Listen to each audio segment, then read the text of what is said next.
अष्टपदी। मानुक की टेक बृथि सब जान, देवन क्यों एको भगवान। जिसके दिए रहे अघाए, बोर न तृष्णा लागे आए। मारे राखे एको आप, मानक के कछु नाई हाथ। तिसका हुक्म बूझ सुख होए, तिसका नाम रख कंठ परोए। सिमर सिमर सिमर प्रभ सोई, नानक बिघन न लागे कोई। अर्थ, मनुख दी ओट रखनी सब व्यर्थ है। देह ਨੂੰ ਇੱਕੋ ਹੀ ਕਰਤਾਰ ਹੈ, ਜਿਸ ਦੇ ਦਿੱਤਿਆਂ ਹੀ ਰਜੀਦਾ ਹੈ। ਫਿਰ ਭੁੱਖ ਆ ਕੇ ਨਹੀਂ ਲੱਗਦੀ। ਉਹ ਇੱਕ ਆਪੇ ਹੀ ਮਾਰਦਾ ਤੇ ਰੱਖਦਾ ਹੈ। ਬੰਦੇ ਦੇ ਹੱਥ ਵਿੱਚ ਕੁਝ ਵੀ ਨਹੀਂ ਹੈ। ਉਸ ਦਾ ਹੁਕਮ ਮੰਨਿਆ ਸੁਖ ਹੁੰਦਾ ਹੈ। ਉਸੇ ਦਾ ਨਾਮ ਹਿਰਦੇ ਵਿੱਚ ਪ੍ਰੇਮੀ ਪਰੋਈ ਰੱਖੋ। ਉਸ ਪ੍ਰਭੂ ਨੂੰ ਮਨ, ਬਾਣੀ, ਸਰੀਰ ਕਰਕੇ ਸਿਮਰੋ। श्री गुरु नानक जी आखते हैं, तद कोई भी विघ्न नहीं लगेगा। उस्तत मन में कर निरंकार, कर मन मेरे सत व्यवहार। निर्मल रसना अमृत पियो, सदा सुहेला कर लियो जियो। नैनो पेख ठाकुर का रंग, साध संग बिना से सब संग। चरण चलो मार्ग गोबिंद, मिठी पाप जपिए हर बिंद। कर हरि करम श्रवण हर कथा, दरगे नानक उज्जल मथा। अर्थ, मन विच निरंकार दी उस्तत करो। हे मेरे मन, एक सच्चा ही विहार कर।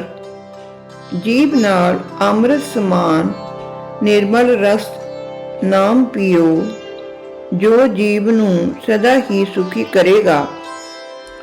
अखां नाल करतार दा रंग वेख, साधां दी संग कर अते होर सारे रंग छड्ड दे।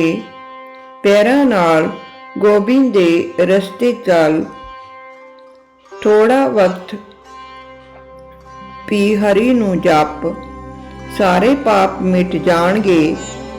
हत्थां नाल हरि प्राप्ति दे करम कर अते कन्नां नाल हरि जी कथा सुन। श्री गुरु नानक जी आखदे हन, तद हरि दी दरगाह विच मुख उजला होवेगा। भाव, करतार बिना होर किसे नूं दाता मनना भारी भुल है। इसलिए उस नूं अपना मालक जान के उसे नूं आराधो ते सेवा करो। वडभागी ते जन जग माए, सदा सदा हरि के गुण गाए। राम नाम जो कर ही विचार, से भगवंत से धनवंत गनी संसार। मन तन मुख बोले हर मुखी, सदा सदा जानू ते सुखी। एको एक एक पछाणे, इत उत की ओ सोधी जाने।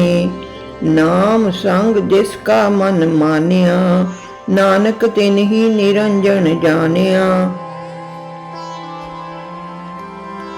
ਉਹ ਪੁਰਸ਼ ਜਗਤ ਵਿੱਚ ਵੱਡੇ ਭਾਗਾਂ ਵਾਲਾ ਹੈ, ਜੋ ਸਦਾ ਸਦਾ ਹਰੀ ਦੇ ਗੁਣ ਗਾਉਂਦਾ ਹੈ।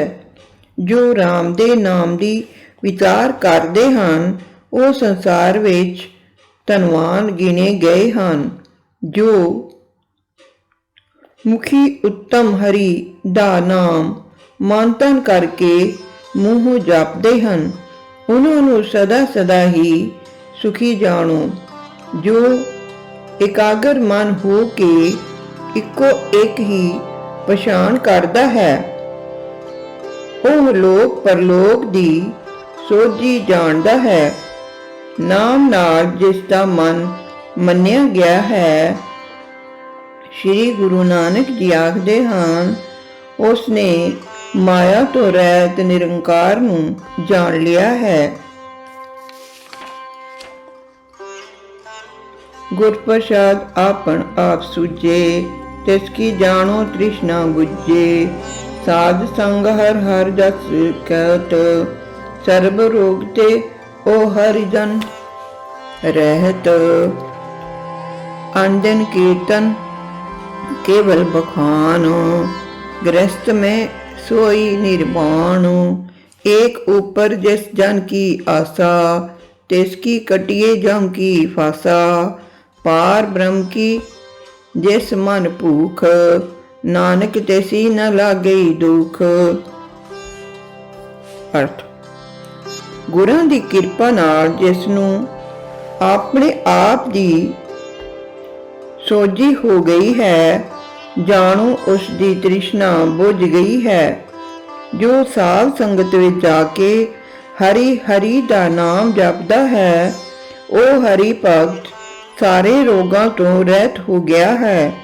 ਜੋ ਦਿਨ ਰਾਤ ਇੱਕ ਕਥਾ ਕੀਰਤਨ ਹੀ ਕਰਦਾ ਹੈ, ਉਹ ਹੀ ਗ੍ਰਸਤ ਵਿੱਚ ਰਹਿ ਕੇ ਬੰਧਨਾਂ ਤੋਂ ਮੁਕਤ ਹੈ।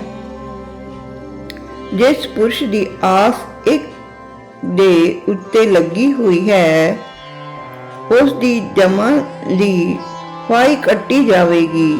ਜਿਸ ਦੇ ਮਨ ਵਿੱਚ ਪਾਰ ਬ੍ਰਹਮ ਦੇ ਨਾਮ ਦੀ ਭੁੱਖ ਲੱਗੀ ਹੋਈ ਹੈ, ਸ਼੍ਰੀ ਗੁਰੂ ਨਾਨਕ ਜੀ ਆਖਦੇ ਹਨ, ਉਸ ਨੂੰ ਦੁੱਖ ਨਹੀਂ ਲੱਗਦਾ। जिसको हाय प्रभ मन चित आवे, सो संत सुहेला नहीं डुलावे। जिस प्रभ अपनी कृपा करे, सो सेवक को किसते डरे। जैसे का तैसा दृष्टाया, अपने कार्य में आप समाया। सोदत सोदत सोदत सीज्या, गुर प्रसाद तद सब बूझया।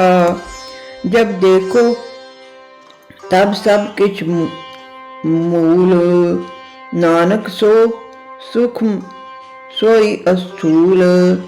अर्थ, जिस दे मन विच प्रभु चेते आउंदा है, वो संत सुखी रहंदा है, डोलदा नहीं।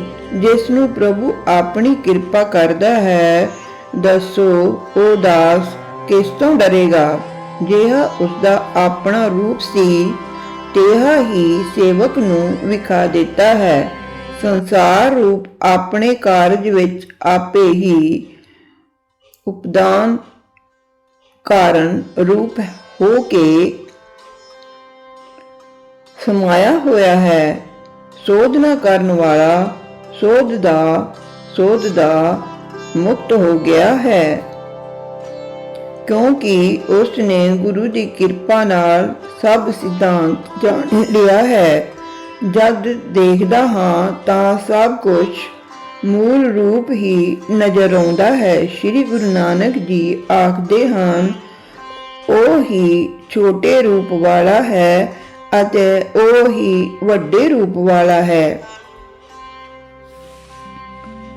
ना कुछ जन्मे ना कुछ मरे, आपन चलत आप ही करे। आवन जावन दृष्टि अनदृष्टि, आज्ञाकारी तारी सब सृष्टि।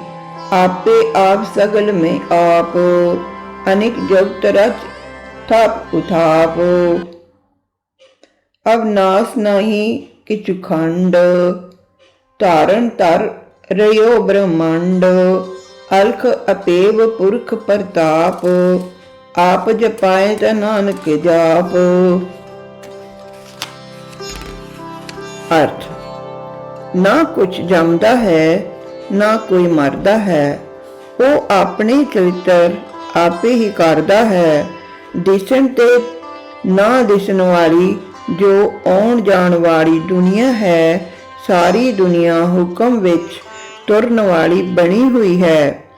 ਆਪਣੇ ਆਪ ਹੀ ਕਰਦਾ ਹੈ ਅਤੇ ਸਾਰਿਆਂ ਵਿੱਚ ਆਪ ਹੀ ਵਿਆਪਕ ਹੈ। ਅਨੇਕਾਂ ਜੁਗਤਾਂ ਕਰਕੇ ਬਣਾਉਂਦਾ ਤੇ ਢਾਉਂਦਾ ਹੈ। ਨਾਸ ਤੋਂ ਰਹਿਤ ਹੈ, ਉਸ ਦਾ ਕੁਛ ਨਾਸ ਨਹੀਂ ਹੁੰਦਾ। ਉਹ ਆਪ ਹੀ ਬ੍ਰਹਮੰਡ ਦੇ ਭਾਰ ਨੂੰ ਚੁੱਕ ਰਿਹਾ ਹੈ। ਉਸ ਪੁਰਖ ਦਾ ਪ੍ਰਤਾਪ ਅਲਖ ਤੇ ਅਪੇਵ ਹੈ। ਸ੍ਰੀ ਗੁਰੂ ਨਾਨਕ ਜੀ ਆਖਦੇ ਹਨ, ਜੇ ਉਹ ਆਪ ਜਪਾਏ ਤਾਂ ਨਾਮ ਜਪਿਆ ਜਾਂਦਾ ਹੈ। ਜਿਨ ਪ੍ਰਭ ਜਾਤਾ ਸੂ ਸ਼ੋਭਾਵੰਤ, सगल संसार उदरे तिन मंत।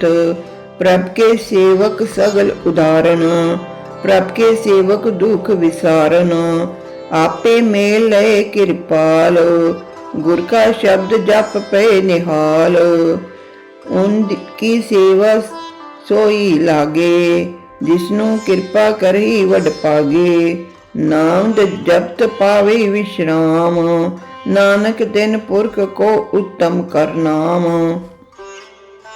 अर्थ, जिसने प्रभु ਨੂੰ ਜਾਣਿਆ ਹੈ ਉਹ ਸ਼ੋਭਾ ਵਾਲਾ ਹੈ। ਉਸ ਦੇ ਉਪਦੇਸ਼ ਨਾਲ ਹੀ ਸਾਰਾ ਸੰਸਾਰ ਤਰ ਜਾਵੇਗਾ। ਪ੍ਰਭੂ ਦੇ ਸੇਵਕ ਹੀ ਸਾਰਿਆਂ ਨੂੰ ਤਾਰਨ ਵਾਲੇ ਹਨ। ਪ੍ਰਭੂ ਦੇ ਸੇਵਕ ਦੁੱਖਾਂ ਨੂੰ ਦੂਰ ਕਰਨ ਵਾਲੇ ਹਨ। ਕਿਰਪਾਲੂ ਵਾਹਿਗੁਰੂ ਨੇ ਸੇਵਕ ਨੂੰ ਆਪਣੇ ਨਾਲ ਮੇਲ ਲਿਆ ਹੈ। ਗੁਰਾਂ ਦਾ ਉਪਦੇਸ਼ ਲੈ ਕੇ ਜਪਣ ਵਾਲੇ ਨਿਹਾਲ ਹੋ ਗਏ ਹਨ। ਉਹਨਾਂ ਸੇਵਕਾਂ ਦੀ ਸੇਵਾ ਕਰਨ ਵਿੱਚ ਉਹ ਹੀ ਲੱਗਾ ਹੈ। ਜਿਸ ਵਡਭਾਗੀ ਨੂੰ ਕਰਤਾਰ ਆਪਣੀ ਕਿਰਪਾ ਕਰਦਾ ਹੈ। ਨਾਮ ਜਪਣ ਵਾਲੇ ਮੁਕਤ ਰੂਪ ਆਰਾਮ ਪਾਉਂਦੇ ਹਨ। ਸ੍ਰੀ ਗੁਰੂ ਨਾਨਕ ਜੀ ਆਖਦੇ ਹਨ, ਉਹਨਾਂ ਪੁਰਖਾਂ ਨੂੰ उत्तम करके मनो। जो कुछ करे सो प्रभ कै रंग, सदा सदा बसे हर संग। सहज सुभाए होवे सो होए, करने हार पछाणे सोए। प्रभ का किया जन मीठ लगाना, जैसे सा तैसा दृष्टाना। जिससे उपजे तिस माई संभाले, ओ सुख निदान उन्हों बनियाए। आपस को आप दीनो मानो, नानक प्रभ जन एको जान। अर्थ, जो कुछ करे वाहिगुरु दे रंग विच करे, सदा सदा प्रभ नाल वसे। सहज सुभाਅ जो हुंदा है ਉਹ ਹੋਈ ਜਾਵੇ।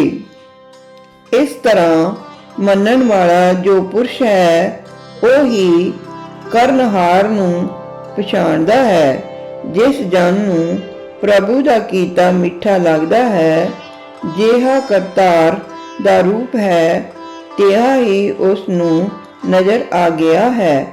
ਜਿਸ ਤੋਂ ਪੈਦਾ ਹੋਇਆ ਹੈ ਉਸ ਵਿੱਚ ਉਹ ਸਮਾ ਗਏ ਹਨ। ਉਸ ਨੂੰ ਉਹ ਸੁੱਖਾਂ ਦੇ ਖਜ਼ਾਨੇ ਮਿਲੇ ਹਨ ਜੋ ਕਦੇ ਵੀ ਨਾਸ ਨਹੀਂ ਹੁੰਦੇ। ਆਪਣੇ ਦਾਸ ਨੂੰ ਕਰਤਾਰ ਨੇ ਆਪ ਹੀ ਮਾਣ ਦਿੱਤਾ ਹੈ। श्री गुरु नानक जी आखते हैं, प्रभु ते दास नूं एक रूप करके जानो। भाव, इस सारी अष्टपदी विच कर्मां अनुसार करतार दी सेवा भगती दा निर्णय कीता है अते अंतली पौड़ी विच दस्या है कि भगत दी भगती पूरी हुंदी है तो उसका ये विचार हो जाता है कि जो कुछ करतार दा हुक्म है वही होना है। बस यह जान के ही दुखों नूं भी सुख करके जानदा है। ऐजिहा भगत वाहिगुरू नूं हर थां व्यापक जानदा है। इसलिए करतार दा ही रूप समझना चाहिए है। श्लोक, सर्व कला भरपूर प्रभु, बिरथा जाननहार। जाके सिमरन उदरिए, नानक तिस बलिहार। अर्थ, जो प्रभु सारिया शक्तियां विच पूਰਨ ते हाल जानन वाला है, जिस दे सिमरन कीतियां उदार हुंदा है। श्री गुरु नानक जी आखदे हन, मैं उस तों बलिहार जांदा हां।